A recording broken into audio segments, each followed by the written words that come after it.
Shalom. Call halal Yahweh by Shem Shai by Shem Rakakwadash. Double honors unto the apostles, double honors unto the elder bishops. Salutations to all my fellow laborers doing this work in truth and sincerity, risking their lives and their freedom to do so. Now more so than ever.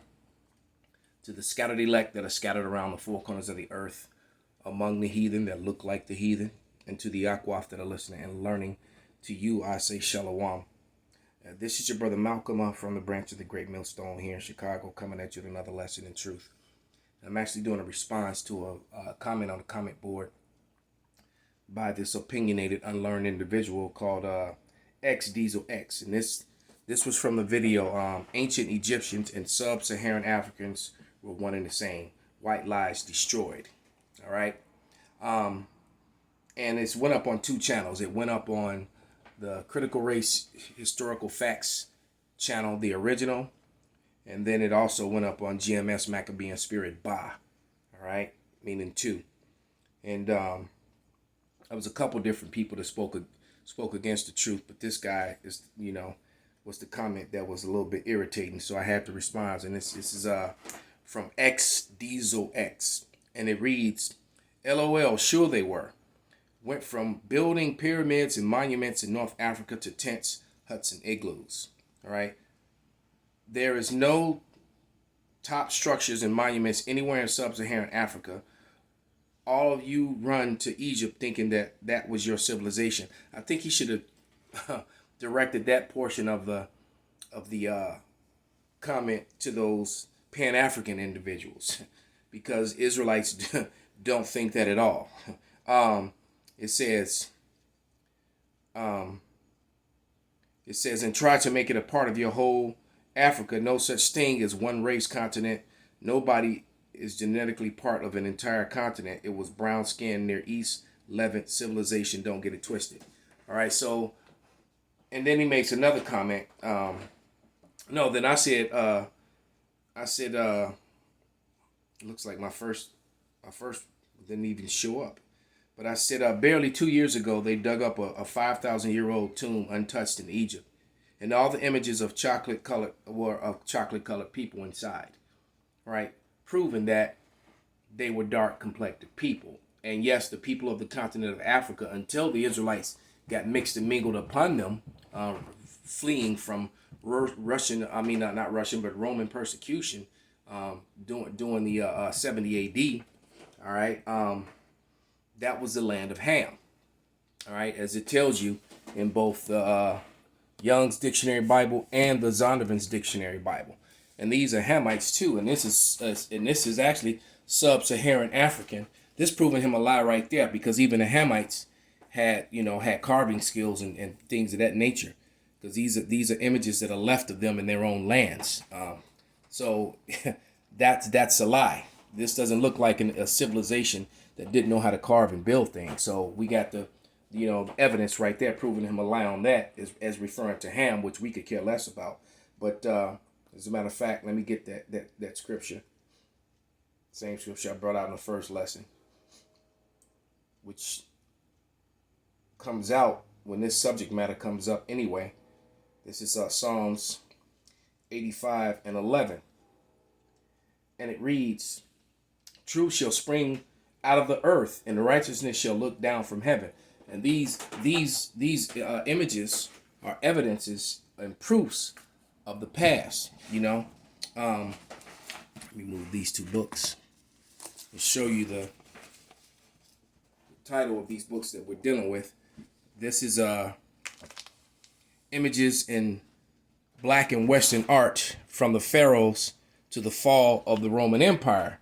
And what it's showing you here is, you can see the transgression from dark Japhetic people to white people, all right, to so-called white people, okay?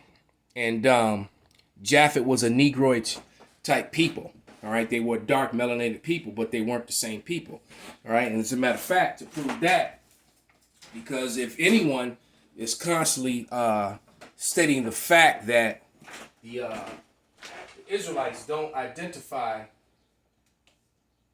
just realized I can't. Let me try this. Try to get that glare off. It's not working. Salakia. Let's see. Just trying to figure out a way around that glare.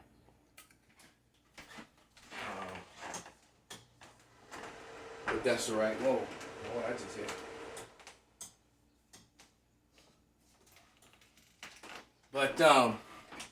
But nevertheless, we're constantly telling you, the Hebrew Israelites that the whole world was melanated until Esau, Edom was born. But just because, what's the saying that we say that all skin folk ain't kinfolk, all right? So we're going to look up the definition of Ham, all right? Since we're looking at Hamites right now, these are Philistines, all right? The same people that David slew when he was warring with the Philistines, all right? And this book is a really good one that was put up by Giorgio Ferreira, and it's called Egypt, History of the Treasures of Ancient Egyptian Civilization. All right? But this is the definition of Ham. So let's read it. Okay? I'm going to try to read it through the lens here. All right? And it reads, Ham, the son of Noah and father of Cush, Egypt put in Canaan. See further on each of these four. While they all may have been dark-skinned, they were not. Trying to bring it in the frame. The forefathers of the Negroid races. That would be the Israelites. Rather, the peoples associated with Egypt in the north of the continent of Africa, the Egyptians thought Canaan as one of their provinces even into the very late time. So everything in North Africa and above North Africa, what they ignorantly and falsely refer to as the Middle East today, all right? Because you got to remember, it wasn't called that until the mid-1800s when the East India Trading Company, because it was started calling that because it was midway in between Britain and India. Okay, so we'll go to page 88 and see the actual Negroid peoples. All right, or here you go. These are actual Israelites, the sheep herders. So it tells you how Jacob came into Egypt, 70 souls. All right, these brown complected people with afros, wavy woolly hair and braids. All right, these were the sons of Jacob that came in. All right, and then as you're looking at these Hamites and these slaves that are building up the workers in Egypt, what you don't see is the Rosenbergs. All right? That's what you don't see there. And someone tried to, made the comment that the people in Egypt were pale complexion, and that's a complete and total lie. But let me grab, I think that was Exodus. Exodus 2 and 19. Let's go to that real quick.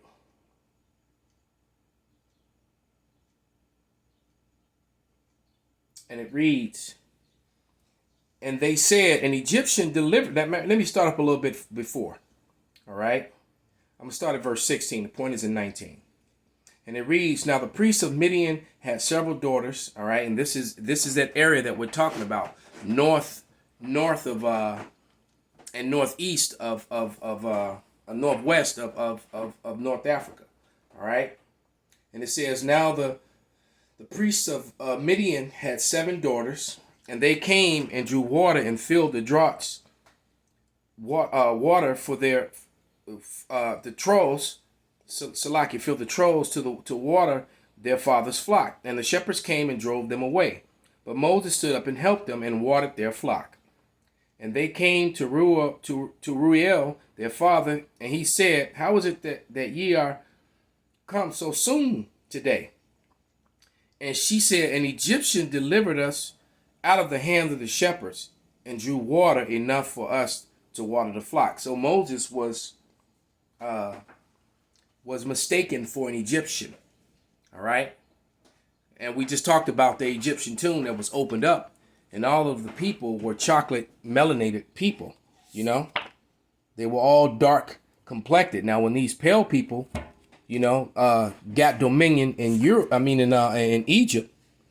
That was after the rise of Alexander the Great, when I think it's Seleucus or Demetrius, which one of them? Because here are images of Egyptians right here. They were clearly melanated people, not pale complected people. All right. But and here are the Israelites actually building the pyramids in slavery. That's why you never saw any pyramids built in the sub-Saharan, because this when all the Israelites were together, what you do see when you look at these pyramids at the bottom, those pyramids were built just like the ones in South America and here in the Americas, built by the natives. Why? Because they're the same people, a melanated people. All right, and the proof of that is you can go and find that video with Glenn Beck when he asked where's his history, when he showed that how the pyramids in South America and that were built by the natives of the Americas had the same measurements and the same dimensions as the ones that were built in Giza. All right, so the Israelites hadn't built anything in West Africa or sub-Saharan Africa, because they were all living in the so-called Mid-East and North African region, until the split of the Northern and the Southern Kingdom. And what did the Northern Kingdom do when they came here to the Americas? They built pyramids. All right, they're all over South America and America. There are pyramids even here in the Americas. All right, they just let the earth swallow them up and grew over them, but they're here. You can research it for yourself. All right, and so we just read the Zondovan's Dictionary Bible about the fact that the Israelites were melanated people, okay, and that the Hamites were also a dark melanated people, but not the forefather of the Negroid races. Well, who are the Negroid races? Well, today you call them blacks. All right, you got to remember the slave signs that were used in the markets to sell. The slaves always said Negroes for sale. It never said Africans for sale.